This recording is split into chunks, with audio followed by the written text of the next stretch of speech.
Hi,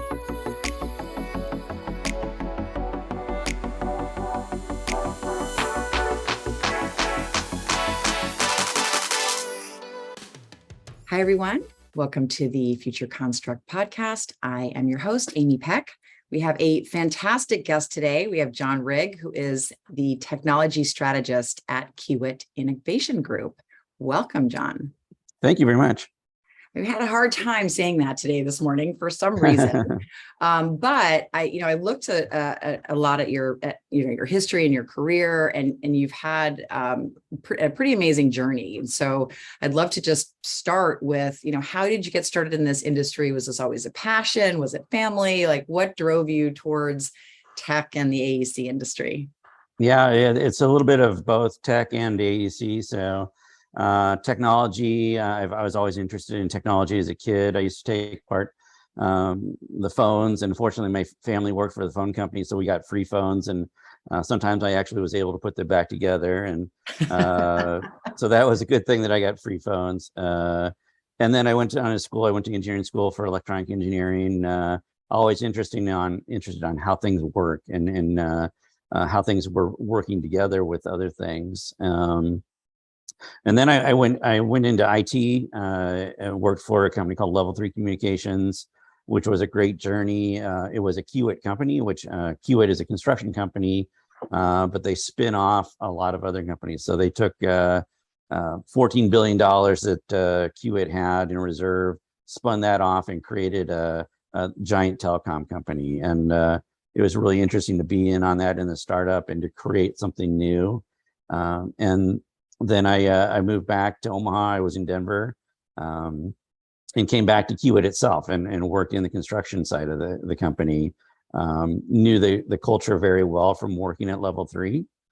So I've been working at Kiewit on the construction side since 2011. And I started off at Kiewit Technology Group, which is the IT wing of the company, your typical IT, which does ERP systems and email and fixes printers, that type of thing. And I was part of the architecture group there as an enterprise architect.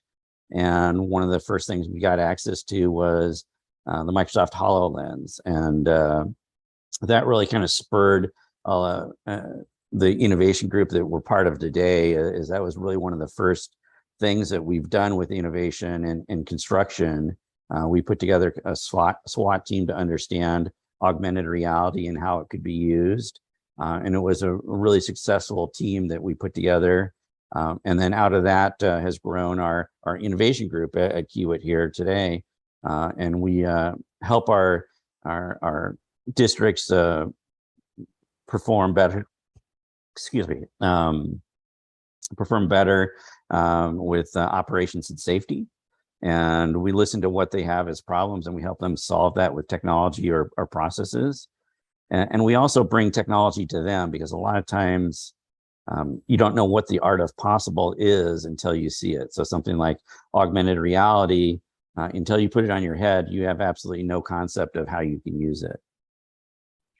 This is music to my ears, because I'm always a big believer that in addition to, kind of traditional innovation hubs and traditional R&D centers within companies, that IT be part of that innovation cycle. Because I don't have to tell you, but integrating these devices, which are relatively new in the world, into legacy systems is incredibly challenging. And the earlier you have IT in saying, okay, this is where we're going to hit a snag, this is how we have to look at this, and this is how, we need to control the data flows.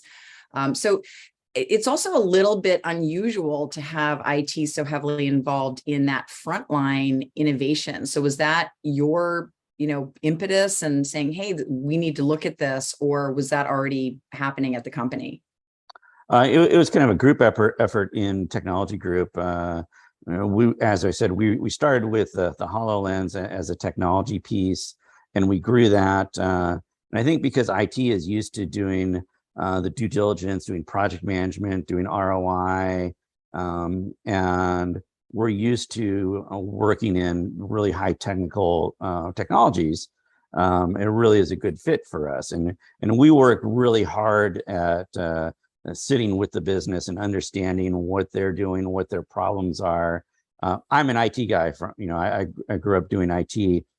I know this much about construction. So we try to get out in the field and talk to the people out in the field, really understand what their problems are and learn from them. And that's really kind of the benefit, is that partnership with the business, partnership with the field, to help enable what they need to do.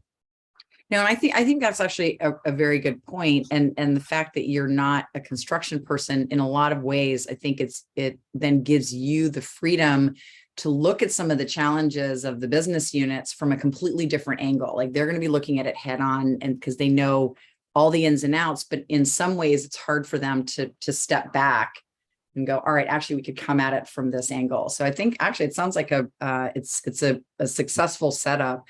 And with AR and HoloLens coined the term mixed reality, which is really, because it's when that first came out, that was the best device on the market, and it's still a fantastic device as it evolved into HoloLens 2. What are some of the use cases that you've been able to find and uncover and deploy on site with your teams?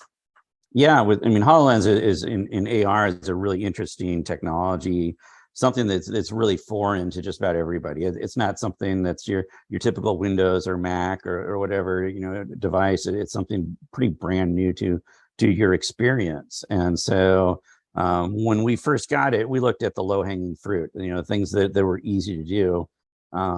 With augmented reality, you work with three-dimensional models to do holograms a lot, right? And fortunately, in construction, we have BIM models. We have models, we work in 3 dimensions all the time. So it was pretty natural for us to bring those models into the HoloLens. And really the first low-hanging fruit that we looked at was really just visualization and communication and design. So we had done a lot of proof of concepts before there was anything to use in the HoloLens. When the augmented reality first came out, that you would have like floating ballerinas and astronauts and things like that, or whales that would swim by, which is not exactly construction related, and very difficult to sell a premise, to somebody at a job site, how a whale will help them in their work. So we formed a team and spent a lot of time just bringing in the models. It took us probably a month to bring our first model into augmented reality. And after that, we got a little bit better at it. And really one of our first big proof of concepts that we did was working with Alaska Airlines. We were building a hangar for them up in Anchorage. And what they wanted they had this vision of this hangar that they wanted to build, and they were working on it for 2 years. And so we brought their hangar into augmented reality and brought it up to them. So we actually had our architect give a tour through their hangar to 7 of their executives. So they walked through in a big conference room. They walked through their hangar, and we parked a big 737 in their conference room, and they were able to walk around that and their facilities and understand that. And one of the really interesting things about that proof of concept is that the architect that had developed this model for the hangar was giving the tours. And as he gave the tours, he understood that he had put a door in a slightly wrong position. And so this is a person that's been working with the model for at least a year, knows it inside and out, but until he got into it at a 1-to-1 ratio and experienced the space, he didn't really make the connection that the door was slightly in the wrong position. So if you imagine in construction space about change orders, right? Being able to prevent as much change as possible up front. If you do it in the planning stage, it's much cheaper than ripping out a door and replacing it after it's been put in. So that was really one of the unique things we did with that from the early stages of things. I think now, as we're working with it more, we're trying to push it closer to the field and get the people that are doing the work to experience it. And that's a harder challenge because of the environment and because of the people that are working with it. Yeah, that has always been one of the challenges, because as great as the devices are, they're not as, ruggedized as I think we'd like them to be. Those environments are challenging. Often you have to wear a hard hat. I know there are rigs that work with HoloLens. But do you find that it's the environment, or is there some reticence? Because a lot of times, you've got workers out there and they've been using the same process for 20 years. And you come in and you go, okay, let's put these on. And is that more of a challenge, or is it really just bringing them into these, challenging environments? It's probably a couple different things. One is the environment. You doing holograms in really bright environments outside doesn't work very well. So we've had to do things like put window tinting on the goggles just to be able to see them outside, right? Wow. And that really actually did help. The other is that something like a HoloLens or augmented reality isn't really socially acceptable. Having something on your head that's really strange. I guarantee you, we learn this a lot when we do demos, that if we do demos in a crowded room with a lot of people, they'll wear it for about a minute because people will be taking pictures of them and pointing with them and waving in front of them and, can you see me? That type of thing. But if we bring them into a room by themselves, they'll have it on for 15 minutes to a half hour. Yeah. Just because a lot, like everybody, they don't like being made a fool of or made to look foolish, and having something awkward on your head that looks like Geordie LaForge from Star Trek, it makes you feel a little weird, right? Yeah. So part of it, and that's like Google Glass as well. I think it wasn't really socially acceptable, and it didn't really last that long. So that's another aspect of it. And then just really the other part of it is the technology is so foreign to people that people that aren't very technical, getting them to use it in the field takes a little bit of training. So that takes some hand holding. I do a lot of work with a lot of different technologies, and some I can just send to people in the mail and have them use. Things like augmented reality and HoloLens, I really need to be there and show them how to use it, work with them, be by their side, and kind of coach them on how to use it. So it's something that's improving, as the technology improves, and doing AR on things like iPads solves a lot of the problems of environment and social acceptance and technology that people are familiar with. Yeah. So I want to come back to that, but we're going to take a momentary break here from our sponsors, and we will be right back. Great.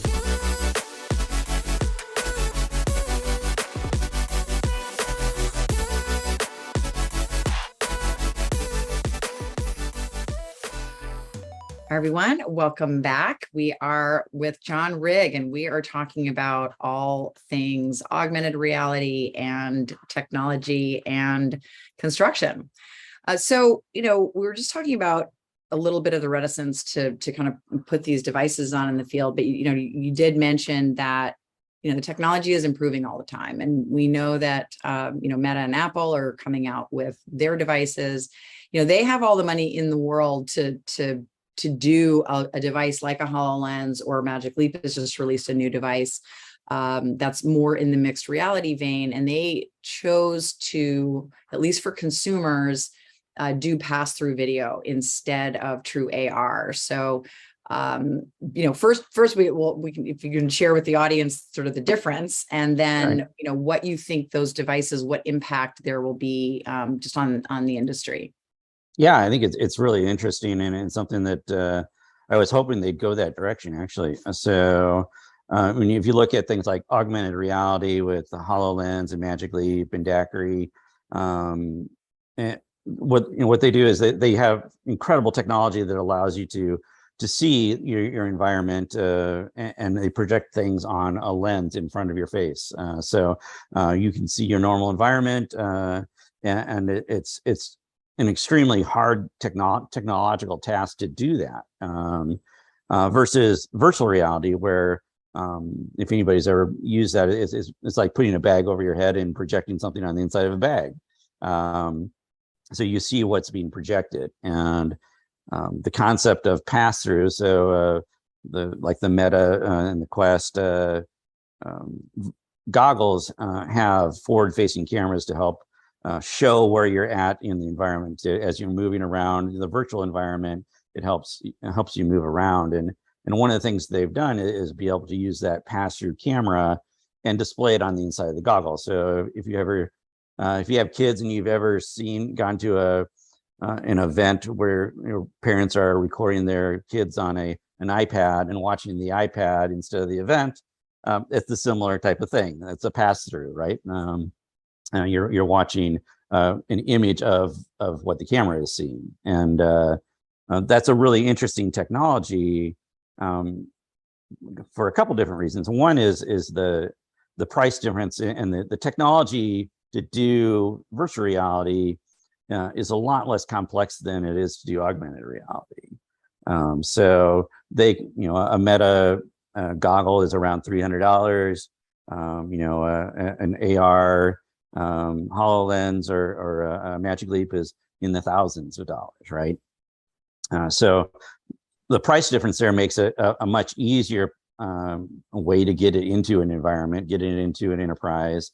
If I lose a $300 pair of goggles, that's not as big a deal as if I lose a 6,000 pair, of goggles. So Yeah. and it does overcome some challenges. So as we've talked about with augmented reality, light source is a big problem. So if you're out in bright daylight, it really competes with the light of the HoloLens and what you can see. So with a virtual reality, you don't have that problem because it's projecting a hologram on an image that you're overlaying through the pass through. So there's a lot of advantages there, and I think as they improve, today the cameras are pretty low resolution and they're black and grayscale.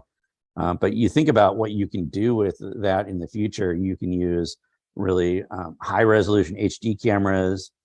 You can use thermal imaging if you wanted to, and display a thermal image of something in your environment and augment that with drawings. So you can look at what is that's hot in the ceiling. Oh, well, that's a hot water pipe that's running through it, and you can trace it down through a drawing, right? So I think there's a lot of opportunity there. So it's pretty exciting. How it will be used in construction might be difficult because from a safety perspective, having a virtual reality goggle or a bag over your head is probably not a good thing. So yeah. That's where augmented reality kind of pulls ahead in the construction world just from a safety factor. But I think if you get that accepted, on a job site from a virtual reality, if they do it well enough, it has a lot of opportunity. Yeah. No, I think you're right. And I think it may address some of that, social acceptance. Now, by the way, those are even more space age and bulky and weird to look at. Right. So yeah. you have like literally a brick on your face. But the designs that have been leaked in air quotes look like it's a much sleeker design, especially what we've seen coming from Apple. So I'm excited for those devices to hit the market, and I think that from the consumer perspective, I think we still haven't scratched the surface for consumers. Like they just don't care about the devices, right? It's still in that domain of gamers, and and it runs the gamut in terms of age, because gamers are all ages, but they do live in sort of that younger 8 to 18 realm. But I think as these devices get smaller and smaller and more acceptable to wear, to your point, I think we'll see more movement in the workspace. And I guess this is a question for you too in terms of VR and AR. Like I don't look at them as competing technologies. I really look at them as like you use, just like some cases you want to use your laptop other cases you want to just do something on your phone. I think it'll be the same with VR versus AR, especially maybe design reviews and walkthroughs. You can do those in VR pretty easily if you're in a controlled environment. Where do you see that delineation? And do you see, deploying both kinds of headsets for different utility? Yeah, I mean, right now there's not as much competition, and we do have some overlap. Some of the things, I talked about the Alaska Airlines tours that we were given, through the environment. You can do that same type of thing in VR. And so there's some overlap. The experience is a little bit different, though. When we do that tour in AR, I can talk to you and see where you're at and see your body, right, and walk you through some environment, or I can overlay that over a real life image and have a digital twin type of scenario. In VR, it's a little bit different to where I can do something similar, but I'm showing you, and I see an avatar of me, right? And like waist up. Waist up, Sometimes yeah. someone's arm is like this.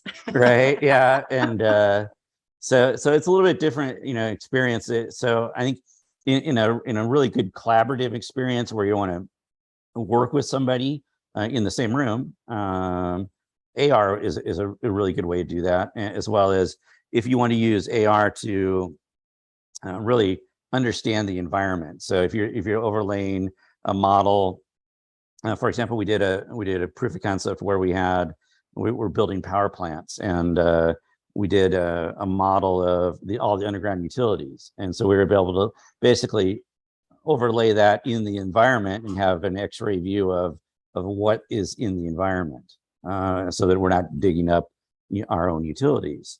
So that's a good way to do that. In VR, you don't really have that because you're not seeing the environment around you. You're not overlaying it in that space.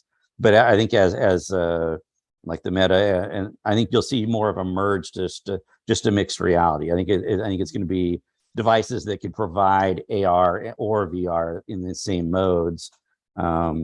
Usually in VR, you get a much richer experience because you're not competing with the natural environment and the way the technology works. You can provide a much richer experience, but AR has its capabilities as well. Yeah.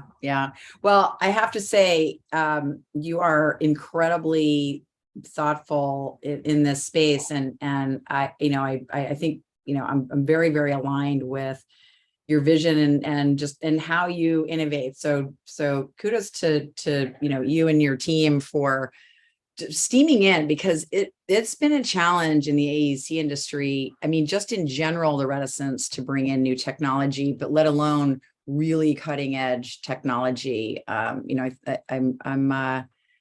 It just warms my heart. Right. Yeah. I'm fortunate to work for a company. Kiewit's been around since 1884. I mean, we've been around for a while, but we've always been an innovative company. There's a great story of how some of our founders, as we were building a building, decided they wanted to do it more efficiently. So instead of using a 2 1/4 inch brick, they used a 3-inch brick, or developed a 3-inch brick. And it doesn't seem like much, but if you think about it, it's less bricks, less mortar, less hauling around. Yeah. So innovation is part of our culture, and and technology, bringing technology into that is very much part of that. Our CEO of a construction company has gotten up in front of our company and says, we're going to be a data-driven company. And for a construction company to say that, that's pretty unique. Yeah. Well, that's very exciting. I will stay in touch with you because I'm very excited to see what you do next, especially as these new devices start to hit the market. They're going to be smaller, lighter, more powerful. So I'm excited to see how you guys help us really push the industry forward. That is our goal here at Future Construct. Right. Yeah, we're excited too. We like. I have a great job. I get to work with new technologies every day and see new things and get hands-on. We were fortunate enough to be in the first wave of new technology for HoloLens and a lot of the other technologies we've worked with. So we're always open to new technologies, and we try not to get pigeonholed and we just do this. And because everybody is advancing very quickly, and everybody kind of leaps over each other. So it's great to see some competition in that space, so that that can really move forward. Yeah, I'm excited. So we're going to shift gear. I'm going to ask you the question that I ask everyone, and this is a moment for you to kind of turn your innovation lens inward. So if you could project yourself, 20, 25 years into the future, and you could have, any technology, any gadget, anything that just made your life better or just makes you happy in some way, what would it be and what would it do? Yeah, I mean, I think it's as much as like Amazon Alexa, people are scared about them listening to you and what it's doing in your life. I think the digital assistant type of technology that's tied into your house and your life. I'm a technologist, so I play with technology all the time, and I enjoy it when I can use my Alexa to turn off a light, or to tell me somebody's at my front door, or find my dog if the dog gets lost. Right. I did actually see your dog, so I know where your dog is. I can help you there. Right. Yeah. So she's a new puppy. She's got a tracking tag on her, so I can find her if I lose her. And I can call her back too. I can have Alexa call her. So I think just I'm very much into how technology integrates and seeing technologies work together. So, in the future, I, love to see the AR and VR and the IoT and the, digital assistants, working together in a kind of a seamless fashion, so that you can, it makes your life better, and it gives you more input to your life, I guess. So that's fantastic. Well, I'm right there with you, and I've got Alexa here, I've got Alexa all over the house, and we will actually, you mentioned being, a data-driven company. Hopefully we will all be our own data-driven companies, and we'll start to take the time to manage our own data. That is what I want to bring with us, the ability to kind of have self-sovereign identity and, manage what we put out there. And I think we'll get there, but I love the way you think. I really appreciate you joining us today. Thank you so much. You're welcome. It's been a pleasure.